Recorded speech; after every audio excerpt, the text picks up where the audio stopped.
I knew I had to go because my life depended on it. At 17, Natasha was swept up in a fairy tale romance that would change her world forever. What initially attracted you to John? He was 14 years older than me. He was charming. He was texting me multiple times an hour, and that smothering felt flattering. But it wasn't long before this relationship took a darker turn. He had full control. I wasn't allowed to make eye contact with people, I wasn't allowed to interact. He would withhold water for 12 hours at a time. He turned around with an intimate image of me and was like, "You're going to do what I tell you to, otherwise I'll show your parents what a little slut you are." I knew I had to go because my life depended on it. And by this point he's ringing me and I'm like, ignore it, ignore it. And I turn around and he's in the nursery behind me and I ran. The story you're about to hear may include sensitive themes. Please listen with care. The experiences and views shared belong to the individuals involved and reflect their own experiences and beliefs. Natasha, you and I have met before. Yeah. We were part of a Naked Threat campaign, and essentially this was kind of pioneered and spearheaded by you and your experience with intimate image abuse. Should we talk about where it all began for you? Back in 2006 when you met your first husband, how old were you? 17. So I was just doing my own thing, doing a bit of modelling, buying and selling horses down in West Sussex. And love bombing wasn't a term then, but that's exactly what he did. You know, he was texting me multiple times an hour. You know, he just completely took over my life. What initially attracted you to John? I was flattered. He was 14 years older than me. And also, I've got ADHD and autism, and I think he completely played into that. He completely played into the vulnerability of never quite being sure about a situation, and that smothering almost felt flattering, made me feel good, and I think he built upon that. How quickly did your relationship with him escalate? So I met him on the 2nd of November 2006, and by the 2nd of January 2007 I was living with him. Wow, that's quick. He proposed to me with a ring for his ex. Didn't know that at the time. He was still regularly seeing his ex and meeting up with her for sex. Wow. His ex-wife was the devil. You know, she'd taken his child from him, and it was also very unfair. And I completely got sucked into his woe is me. The world has been so mean to him and all he wants to do is keep me safe. And then before I knew it, I wasn't going to do my intensive driving course. I changed my email address, changed my mobile number. And there were people as recently as this year who have got in touch with me through social media and gone, "We thought you died. You just disappeared." Were your family and friends concerned at how quickly this relationship was escalating? Absolutely. My friends were all, you know, and my ex-boyfriend at the time was like, "This isn't normal. This isn't normal behaviour." I stopped working. I was at home all the time. I was either arguing with my parents because it was something he instigated or I just wasn't seeing them. You know, I would come downstairs and I'd be wearing something and, you know, I've always loved fashion, and I'd come downstairs and he'd be like, "Are you going out in that?" And I'd go back upstairs and I'd get changed as something baggier or whatever, and he'd be like, "Oh, you didn't need to get changed," but I knew I did. And it was all of those little things. And it was about 6 months in and I wanted to go meet my mum at the train station. I said I was going, he said I wasn't, I said I was. And he turned around with an intimate image of me and was like, "You're going to do what I tell you to, otherwise I'll show your parents what a little slut you are." Wow. And it was like a bucket of ice cold water had been thrown over me. And I just stood there thinking, I cannot comprehend my parents seeing that. Why would he do that, do you think? Was it a method of intimidation or? Yeah, I think so. I think it was just his level of control. He would take pictures of me and circulate them on Plenty of Fish, which was like the only online dating thing then. You know, occasionally we'd have an argument and he'd be like, "Well, I'm just going to send all these pictures to your entire phone book." What was he like publicly? Charming is what everybody says. You know, if somebody had said, "Are you being abused?" I would have been like, "No," because in my head I wasn't. You know, if he met you, he would laugh and joke with you. He'd pull out a chair if you wanted to sit down. Abusers often are really good at masking. Yeah. I literally have no idea when he began raping me, because at first it was just coercion into sex. And he'd be like, "My ex was always up for it. You know, if you were a better girlfriend, do you not find me attractive?" And then when I fell pregnant, he would withhold water for 12 hours at a time. So he was a long distance courier and he could go from anywhere from Heathrow to Aberdeen. And when he would, he'd make me stay awake in the van If I fell asleep in the van, he'd swerve the van, bang my head off the window, so I'd wake up. But then when he pulled over and went to sleep, he'd tell me to sit there and stay awake. And it was all just methods of control, but I'm carrying his child. And so then it became, nobody wants a single mother. The day I had my daughter, I hemorrhaged. He made me stay at home and clean it up before I could go to hospital. And so we went to hospital, I got put on a drip induction. He went off at about 2:00 in the afternoon, told me not to have the baby whilst he was gone. I've been told that he went and had sex with one of his exes during that time. He came back. Thankfully, she was delivered and she was fine. I just looked down at her and was like, it's my daughter. And his first words were, don't just stare at it, shut it up. And then he walked out the room. I can't even imagine the stress that you went through after having the baby and having such a traumatic birth, considering having what sounds like the most traumatic pregnancy. I never even processed that that was physical abuse because I didn't have, bust lip, black eyes. I didn't have broken bones. I didn't have bruises. He never threw me down the stairs. And I grew up with, domestic violence. That was the term. And so for me, it wasn't violent what he was doing. It was all very, very covert and very slight and very, there was the financial abuse. I had no bank account. I had no access to money. It was emotional. Can I just ask, just to get an idea, at this point, what is the relationship like on a day-to-day basis? He had full control by that point. I fell pregnant again, went all the way through my pregnancy, sat next to him, do a multi-drop. So you would do all his work for him? Yeah. So every morning would start off, I would go on AA route planner, optimise all the postcodes for the multi-drop parcels, which could be about 160 to 180.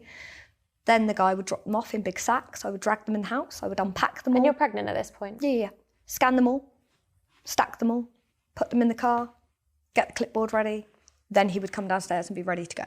And then I would have to sit in the passenger seat of the car holding the clipboard. I wasn't allowed to make eye contact with people. I wasn't allowed to interact, only if it was absolutely unavoidable. I used to have to scrub the house on my hands and knees with neat bleach on the floor, have to hoover up to 7 times a day. That's what he wanted.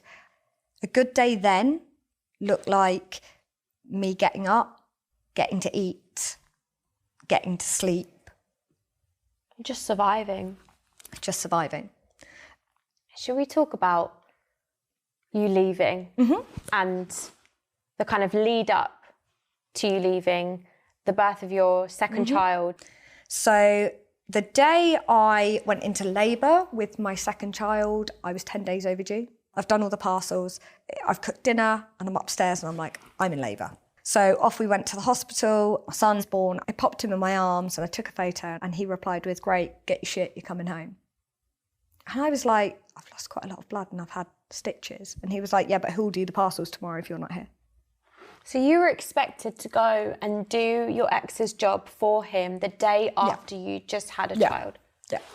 I got wheelchaired to the car, drove home. We're talking like 2 a.m. and I'm tired. So I crawl into bed, literally lay there, and he turns over and decides to rape me and rip my vaginal stitches.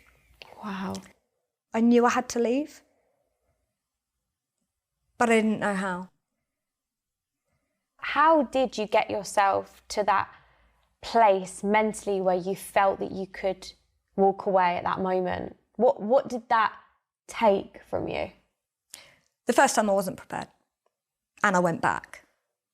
And we got to the Christmas and I remember Christmas Eve, I said I needed to go to the Tesco that was just around the corner. And he was like, nope, you're not going. And I was like, do you know, at this point, I'm done. And I'm like, do you know what? Yes, I am though, actually. And he said something from the back door, and I can't remember now whether it was whore or slut or something like that. And my daughter spun around on her chair and she went, don't call my mummy that. And he ran across the room and he went nose to nose with her.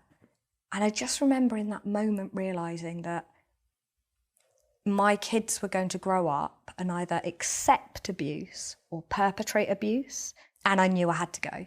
But also, I suppose in that moment as well, you must have realised it's not just me that he can harm. Exactly. So from the minute I went back the first time, his new threat was, if you ever leave me again, I'll kill the kids and make you live with it. How do you feel when he's saying these things to you? Absolute sheer terror, because I knew he'd do it. So about the 10th of January, I'm not 100% sure, but before I left on the 16th, I made a joke about Ryan Reynolds, and he punched me about 16 times in the arm and kicked me in the shin. And I was like, and now the void has been breached. He'd still, at this point, he'd choked you, Yep. he'd raped you. Yeah. But in your mind at that point, you weren't really registering it as the physical abuse. You make allowances for it.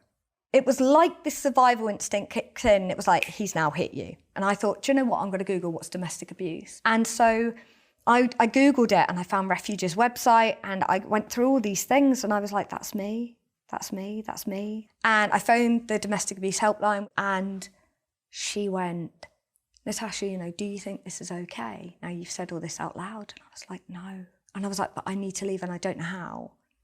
And she was like, why don't you go to the police? She said, you could go to the police and you could get a non-molestation order. I didn't realise it was like a civil thing at the time. And, you know, you've got to remember that I've had 8 years of nothing. I know nothing other than what he's allowing me to manage. So I was like, OK, so I phoned the non-emergency line and the police staff I spoke to was fantastic. She said, right, I'll make you an appointment for tomorrow morning. And I thought, right, he used to like to play bill bingo. Which bill would he pay? Which one wouldn't he pay? And then I would have to go to them and go, I'm really sorry, you know, this is the problem. And I'm like, right, we're going to have enforcement action from the council tax. So I take our daughter to school, take my son to nursery, and I turn around and he's in the nursery behind me. He's like, where are you going? Where you got your handbag? And I'm like, fuck. And I said, well, I've got to walk to town, because by this point, if it was an absolute essential, he'd let me go. Mm-hmm.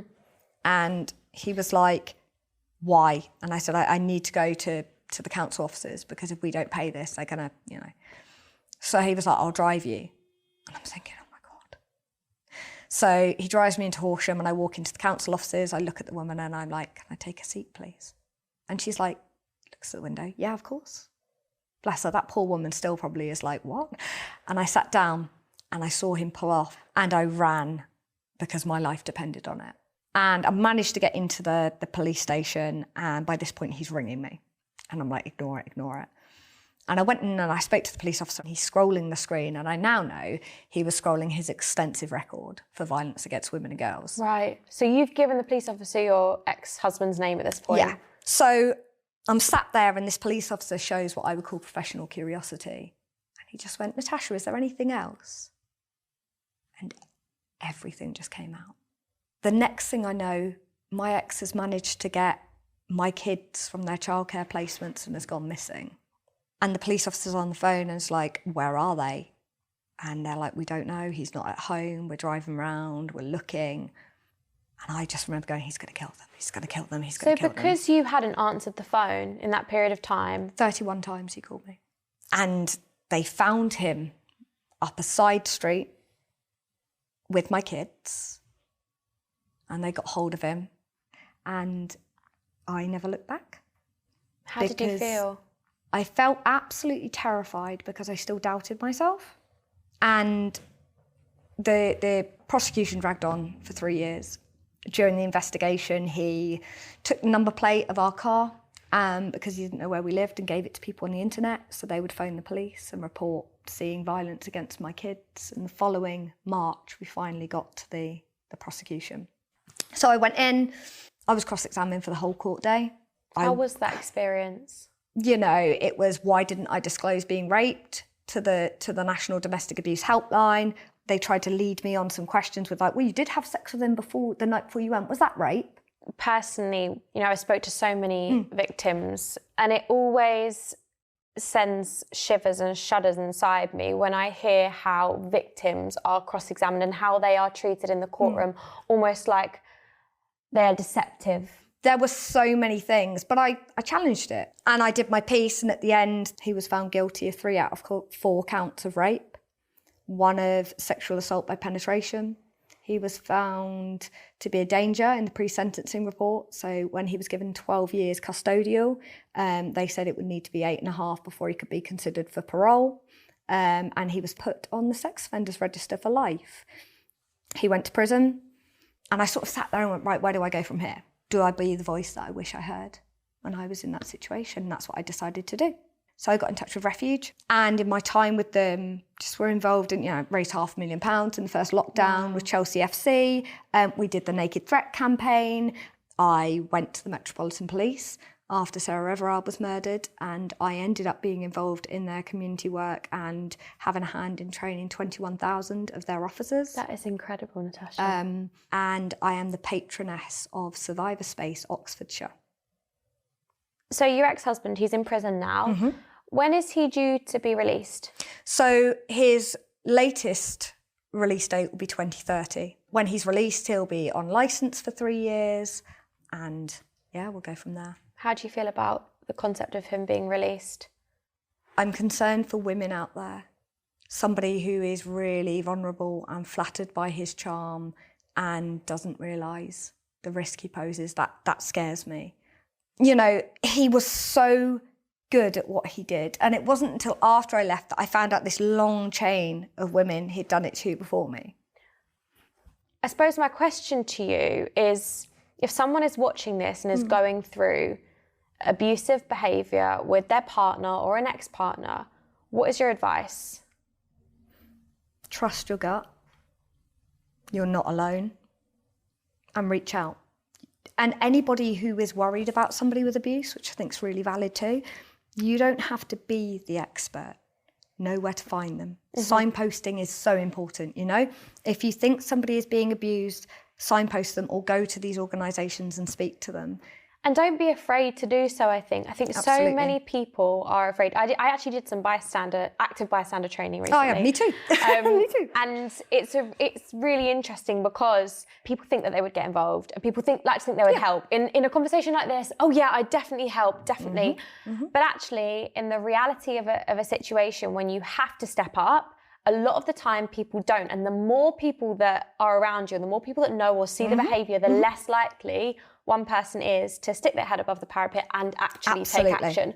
Absolutely. So I think know the signs, understand the signs. We should all educate ourselves on what domestic abuse and domestic violence looks like. And we need to look beyond those, those bruises. Absolutely. And the blood, and that we need to look beyond that.